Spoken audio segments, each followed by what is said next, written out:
Salam, bugün mən sizinlə 13 apreldə keçirilən imtahanın, daha doğrusu sınağın mətnlərinin izahını vermək istəyirəm. İlk mətnimiz bizdə məməli heyvanlar haqqındadır. Oxuyub tərcümə, daha sonra isə sualların izahını verəcəm sizə. Млекопитающие Арктики, такие как белый медведь, морж и нарвал, адаптировались к экстремальным климатическим условиям региона. Arktik məmələri, məsələn, ağayı, morj, narval, bu bölgənin ekstremal iqlim şəraitinə uyğunlaşan heyvanlardılar. Эти животные обладают толстым слоем подкожного жира и густым мехом, позволяющим сохранять тепло. Bu heyvanların qalın dəri altı piyi, yəni piyi qatı və sıx kürkü onların isti qalmağına şərait yaradır. Белые медведи – одни из немногих сухопутных хищников, способных жить на морском льду и охотиться на морских млекопитающих, таких как тюлени. Ağayılar dəniz buzları üzərində yaşaya bilən və suiti kimi dəniz məmələrinə ov edən az saylı quru yırtıcılardan biridir. Моржи используют свои массивные клыки для вылезания на лед и для самообороны. Morjlar öz dişlərini buzun üstünə çıxmaq üçün və özlərini müdafiə üçün istifadə edirlər. Нарвалы, называемые морскими единорогами, имеют длинный спиралевидный бивень, который играет важную роль в социальной и навигационной активности.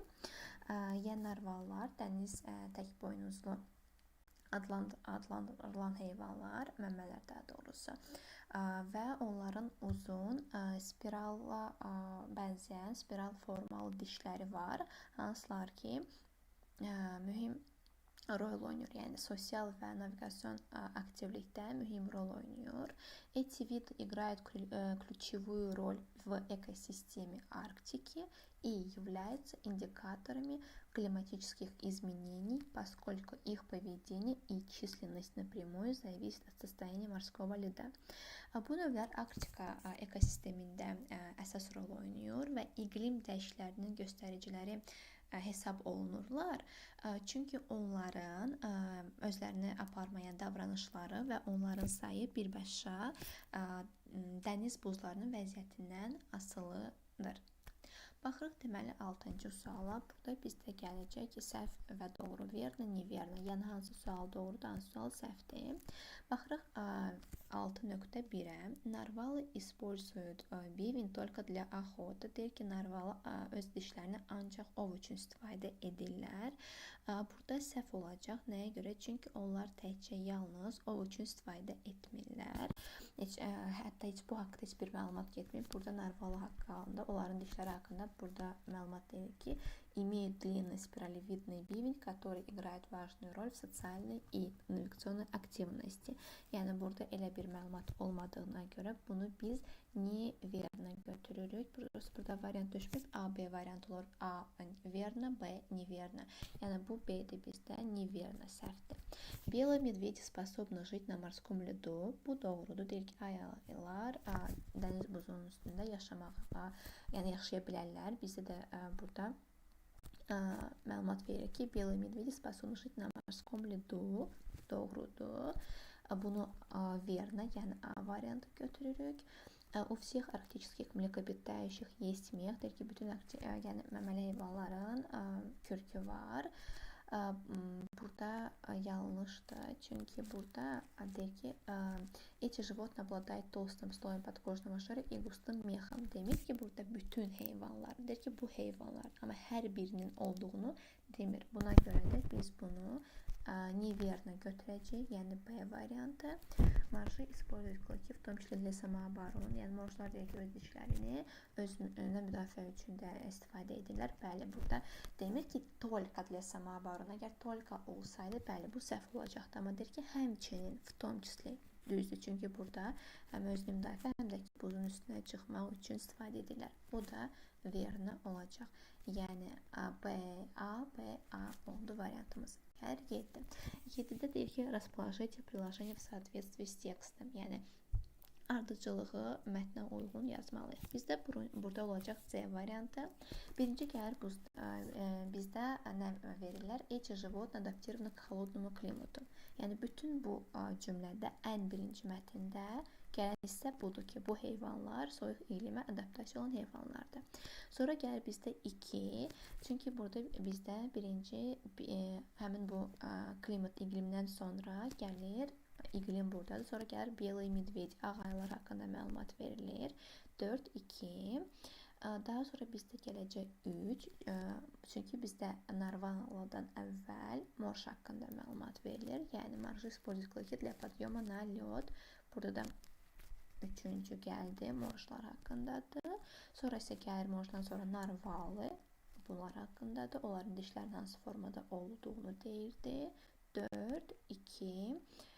Yox, 4, 2, 3, sonra gəldi 1 və bir də sonuncu 5. İlk ikisinin səviyyəsi состояния морского льда. Onların sayı dəniz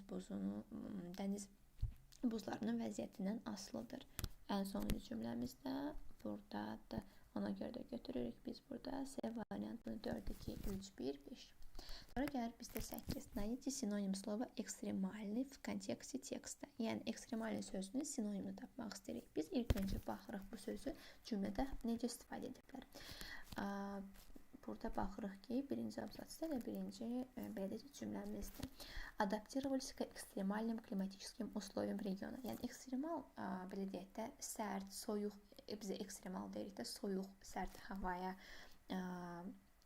uyğunlaşıblar, iqlimlə daha doğrusu.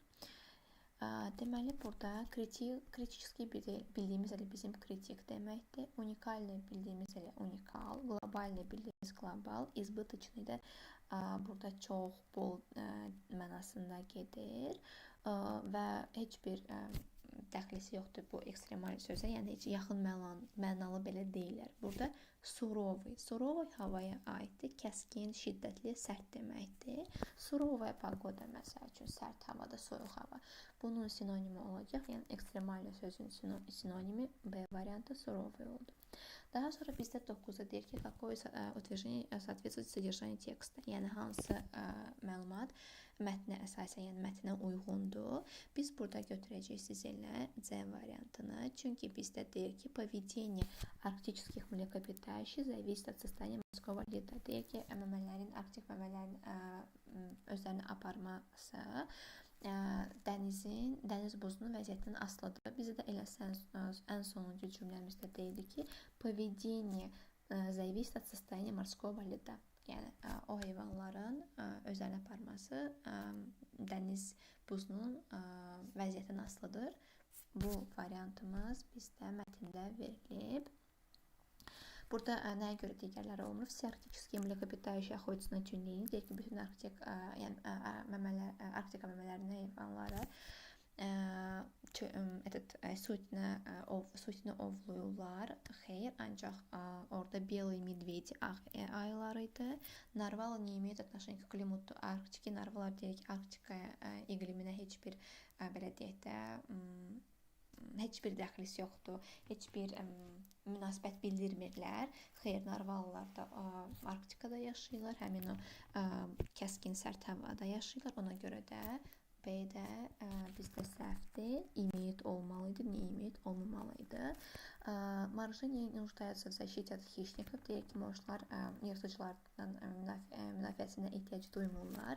Xeyr, belə bir cümlə deyilməmişdi. Hətta burada morjların клыки для вылезания на лед и для самообороны. Yəni özünü müdafiə üçün onların dişləri var.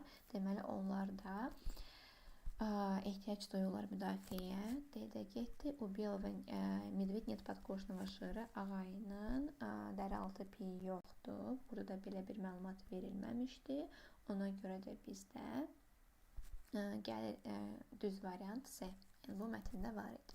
Daha sonra 10-cu sualımız на какие вопросы нет ответа?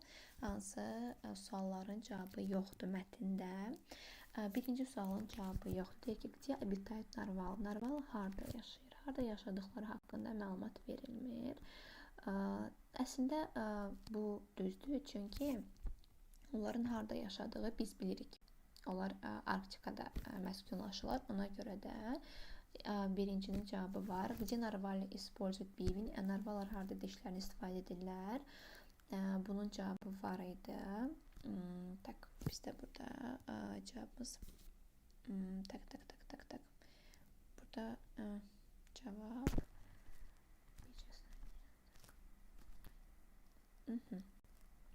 как нарвался использовать бивень, длинность, который играет важную роль в социальной и navigasyonel aktivности, yəni sosial və navigasiya aktivliyində istifadə edirlər. Bunun cavabı bizdə var. Birinkinin cavabı var. Gəlir üçüncü sualımız. Zачем моржам клыки? Mojlara yəni nəyə lazımdır? Dişləri. Burada verib ki, для вылезания на лед и для самообороны. Səbəbi var, nə üçün onlara həmin dişlər verildiyinin səbəbi verilib bizə. Сколько весит белый медведь? Ağ ayı neçə kilodur? Bunun bizdə cavabı yoxdur. Ağ ayılar haqqında ancaq onlar kimə, hansı heyvanlara ovlayırlar və s. Amma çəkisi haqqında heç bir məlumat verilməmişdi. Və 5-ci sualımız. Какие изменения климата влияют на моржей?